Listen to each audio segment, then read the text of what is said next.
and welcome to another day of Vlogmas. My name is Sincerely Africa and I am here with another video.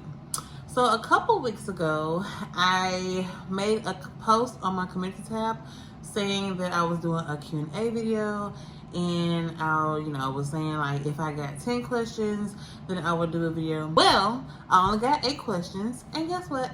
I'm still going to answer them, so it is what it is. You will have another chance to ask me some questions. So at the end of this video, if there's any questions that you want to ask me, feel free to leave me a comment down below. And if I have enough questions, then I will do another Q&A video. Alright, so let's get into it, guys. The first question was from Angel's Lifestyle. Hey girl, hey. She asked, what college did you attend? I attended Mississippi State University. That's where I received my bachelor's, okay? Mississippi State University. Alright, Just Being Sierra asked, if you didn't teach, what would your career be? Girl, a stay-at-home mom? Shoot, I would love to be a stay-at-home mom. But no, but for real though, when I was trying to make a decision, sorry y'all, I'm coming a little stuffy. But when I was making a decision on what I wanted to be when I grew up, it was between being a teacher or an accountant. To be quite honest, I wish that I would have went the accountant route. I love teaching, I do, but for the past, I'd say for the past 2 years, it's been very overwhelming. And yeah, it's been very overwhelming. But yeah, I've had a choice of wanting to be a teacher or an accountant. So accounting would have been my other career choice. However, I am looking into opening up my own preschool very soon. So that's like my dream job right there. So yes. Our Circle Plus asked, what inspired you to teach? So I have always had amazing teachers. Like from the time I was in pre-K up into college, I had amazing teachers. All of them were great. And especially my elementary teachers, they made learning so fun. Like they were cool. So just watching them teach, or like just remembering how they taught us, and then they would send home like extra worksheets and stuff. Like say at the end of the school year when they're getting ready to clean out their room, they had extra worksheets left over. They would give us a ton of them. And then over the summer, my cousins and I, because I didn't have any siblings, I had a bunch of cousins, we would pretend to play school. We would take turns being the teacher and the student, and so ever since then I have fallen in love with it. So yeah, that is what inspired me to teach. My previous teachers. Bougie Mama's House, hey girl. She asked, what is your why for starting YouTube, and what is your goal for your channel? So my why is that I didn't really consistently started watching YouTube until it wasn't COVID. I would say 2022. So last year, no, 2021. 2021 is when I started watching a lot of vlogs. At first, I wasn't interested in it because I didn't like to hear a lot of talking, even though that's why I do a lot of my videos. But I found a lot of women who were moms, wives, and also of color, okay? One of the first channels that I started watching were, one of the channels that I started watching was Simply Yesenia and Shanti's Life Vlog. I think that's her channel. But Shanti, and then it was a lot of other women out there as well. And pretty much when they have their Q&A video, if someone asked them their question, they had the same thing. It wasn't a lot of African American moms or women out there who were realistic. You know what I'm saying? It's a lot of people out there who have channels, and I'm not throwing shade because they're very successful channels, but a lot of them are not being very realistic. Okay, like, so every day is perfect, huh? No, I like to watch channels who are of people who are very realistic and, you know, being themselves and all those things. So when I found a lot of channels out there, which there are plenty, there are so many people out there that I enjoy watching. When I found their channels and I saw that most of them did just about the same thing that I did, you know what I'm saying? Being a mom, being a wife, cooking, cleaning, shopping, all that type of stuff. I was like, well, shoot, let me try it out. So here I am. I'm not where I need to be, where I would love to be, but I am growing consistently, thank God. And she said, what is your goal for your channel? My goal for my channel is just to continue to just spread love and, you know, some motivation, some inspirations out there to other moms or other women or whomever who are thinking about starting a YouTube channel. You know, it is just, YouTube is for anyone who puts their heart and their mind into it. So yeah, my goal is just to continue to just be to motivate other moms or other women to do something. And like, because I get a lot of motivation from a lot of people. Like, for example, Yesenia, she motivates me all the time to get up and cook, okay? Because Lord knows I don't want to cook every day, but you know what I'm saying. And you know, she is very creative. She makes being a mom and a wife fun. Same thing with Shanti. They are very creative people with it when it comes to their kids, and I love it. So yeah, I hope I answered your question. All right, so please forgive me if I say your name wrong. I think this person is Nunzu, but girl, I'm sorry, Nunzu Beliso. I hope that's right. I hope I'm saying it right. I don't like butchering people's name, but I think I said it right. Let me know if I did. She asked me, what's your take on being a fairly, I think she was meaning fairly small YouTuber. She said something else, but I'm gonna assume that she meant fairly small YouTuber. And she said, let me start over. She said, what is your take on being a fairly small YouTuber? FYI, I'm also a small YouTuber. Girl, being a YouTuber, period, is not for the weak. You hear me? Being a YouTuber takes a lot of work. Yes, you can pick up the camera and you can record, but the editing part is the part where I dread the most. But it also is it can be very discouraging because, like, I have been really vlogging and being consistent, kind of sort of consistent, for the past year and a half. Let me start over. So I started recording or vlogging back in June of 2022, but I wasn't as consistent with it until Vlogmas of last year. Kind of, sort of. I didn't do Vlogmas every day, and then I picked it up again in January of this year. So a little bit off and on for like a year and a half. But you know, it takes a lot of time to grow your channel. It takes a lot of time to, you know, but like for people to find you. You know, you just have to be patient. You have to be consistent. You have to motivate yourself when you have no one else to motivate you. No matter what, you know, pick up that camera and go. I have learned that not everyone has this luxurious life. Not everyone can continue to buy things and show it off. You know, not every day is going to be rainbow and butterflies. You know, there are going to be some boring vlogs out there. And, you know, just do you. Just be yourself. Don't try to be like anybody else. It is okay to want to improve your channel. It is okay to want to be more aesthetically pleasing, whatever else, but be realistic, be yourself, be consistent no matter what. So Yes, it can be very frustrating. It can be very discouraging. I know that I have been stuck at between 415 to 425 subscribers. It has not passed that number yet.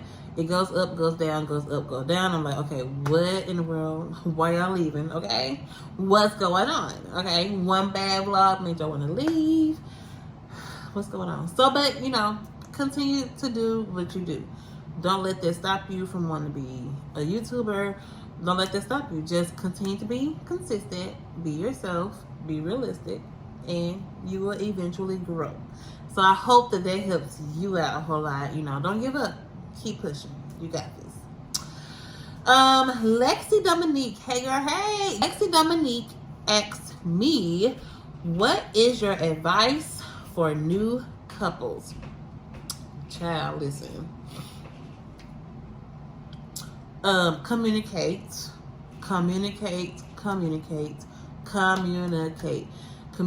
is key to anything. If you don't speak to me, if you don't talk to me, I'm not gonna know how you're feeling. I'm not gonna know what you need. I'm not gonna know what you think. Communicate. You have to communicate with each other. Make sure that you get to know each other from all aspects.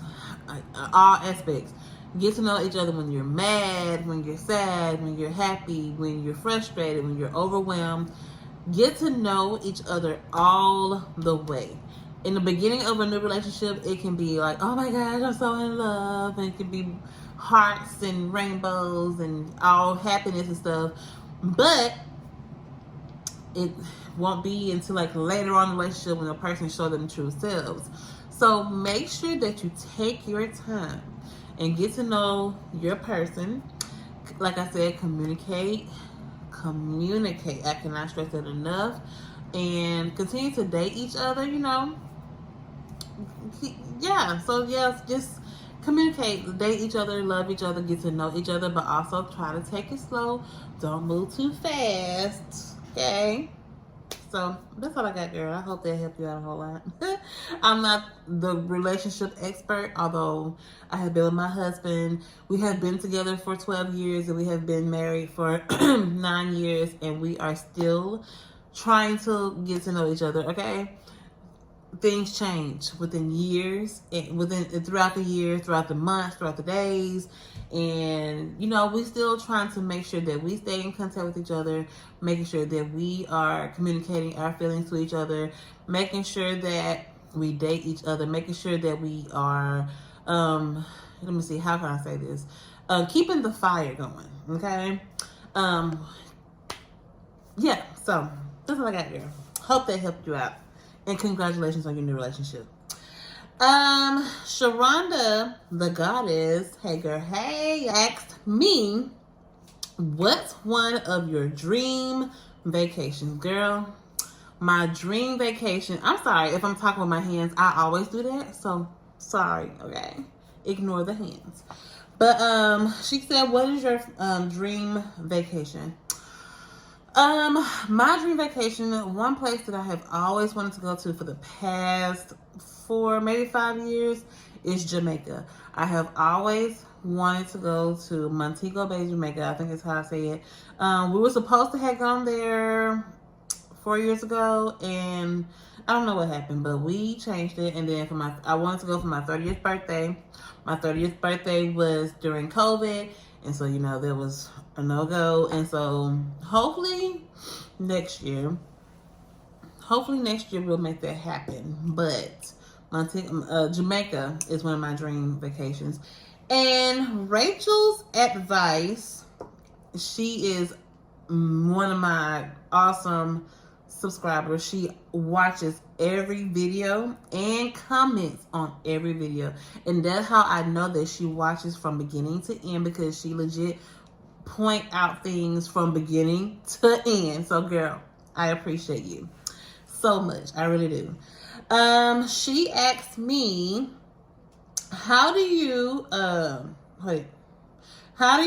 do things around your home as far as budgeting and getting everything that you need? And then she asks, are you and your family on any type of routine at home Okay, so let me stop right there because she asked me some other questions. All right, so how do you get things? How do you do things around your home, as far as budgeting and getting everything that you need? Honestly, we are still learning how to budget. Okay, we are not the greatest when it comes to budgeting, but I did start this thing. We did start this thing where I had bought me a budgeting binder. And you know, of course, we have a savings account. But I bought me a budgeting binder, and it helps me to keep up with my spending.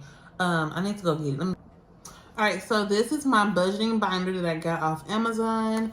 I think it was like $10 or less. I'm not going to show you the parts that I've written in, but I will show you an example of what it looks like. So let's see. Okay, so say for example, I already written down everything for the month of December, but say for example for next year, but next month in January, it has things like your monthly goals, your to-do list. So like my goals for this month, it can be something as simple as saving $50 for the month, or $100 for the month, or $10, saving something for the month. It can be something such as, let's see, only spending $150 on grocery a week. Whatever the goal is, even though $150 is nothing for groceries. But anyways, you will tell what your goals is for the month, budgeting wise. Make a to-do list. So you're gonna, on the to-do list, you'll write down the most important things. Such as, you know, paying your mortgage or your rent, paying your car insurance, paying, it has like the income box and then the savings amount. So like whatever your check is, you're gonna write it down, the amount, and then that's when you're gonna like start deducting things away from it. So like saying, for example, if your car insurance is $150 a month, you're gonna subtract that from what your income is, and taking all that, and just to see how much you have left over, so you know whether or not you need to save that, or if you have enough money to have fun with it. So yeah, and then it has like a monthly budget category for like your housing, personal, food, loans, healthcare, entertainment, transportations, and others. So this budget binder has been very helpful for me personally, and then Jay does his own little thing, but that's about it. I mean, and then she asks, are you and your family on any type of routine at home? Not really. So I was one of those moms that was like, okay, we have a schedule. And when my kids were like toddlers, so like when they were toddlers or when they were babies, I tried to have a schedule, especially when it came to nap times. I was like, okay, 12:30, you're going to sleep. You're taking a nap, or you're just resting. We're going to eat lunch at 11 o'clock. We're going to eat dinner at 5 o'clock with the snack in between, you know, something like that. But now my kids are older and they are hungry all the time. But we still try to stick to like an eating schedule for sure. I'm not going to let them just eat whatever they want. I don't want them to be like how I was. Like, my parents didn't have a schedule for me at all. So like there was no limit to how much I would eat or anything like that. And it shows. It shows. And I'm working on that, okay? But I do I'm trying, but it's not really consistent. You know, like lately life has been lifing, so I have been just like a go with the flow type of person at the moment, but we have been trying to stick to a routine. Not every day is perfect, but we're trying. And then she says, how do you know when to get your kids ready for bed and up in the morning for the weekdays and weekends? So during the week, so Saturday night through Thursday night, they go to bed no later than 7:45 p.m. Yes, I said 7:45 p.m. They have always went to bed around that time since they were like babies. When Jaden was a baby, hold on, y'all, gotta sneeze. When Jaden was a baby, he has always been to sleep at 6 o'clock at night, and he would wake up at like 5 o'clock in the morning, because that was time I would wake up to get to go to work at 7. And then he has always been on that same schedule. Of course, the older he gets, the later his bedtime is, because I mean, he's older. But that's during the weeknights. They wake up every morning around somewhere between 6 a.m. to 6:15 a.m. Because I get myself up and ready first. I have to do that, because if not, I'm gonna be late. I'm just saying. So I have to get up and get myself ready first before I get them up. And of course, they get themselves dressed because they're independent with that. And of course, I go after them to make sure that I go in behind them to like make sure that they have brushed their teeth right, brushed their hair, washed their face good. All right, y'all, I had to step away because I had a sneezing episode. But anyways, as I was saying, the kids are more independent in getting themselves ready in the morning. And I check after them to make sure that they have done everything that they need, everything they needed to do.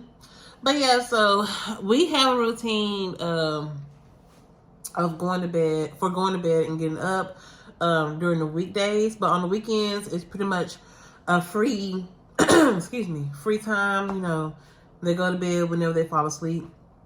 They wake up whenever they wake up. Usually, they get up on the weekends at like 6 o'clock on the dot. I'm like, y'all, it is the weekend. Sleep in. They think that it's just because they get a little piece of sunshine, that means it's time to wake up. I'm like, no, it is the weekend. We don't have to get up this early. I would love to sleep in at least until 8 o'clock. Like, why can't we do that? Child, when I was a child, my mama would have to wake me up because I would legit sleep all day. But my kids don't do that. So yeah, that's about it. So y'all, that's all the questions that I have. Thank you so much to those of you who have asked these questions. I hope that I have answered them to the best of my ability for you. Hope that you understood what I was trying to say.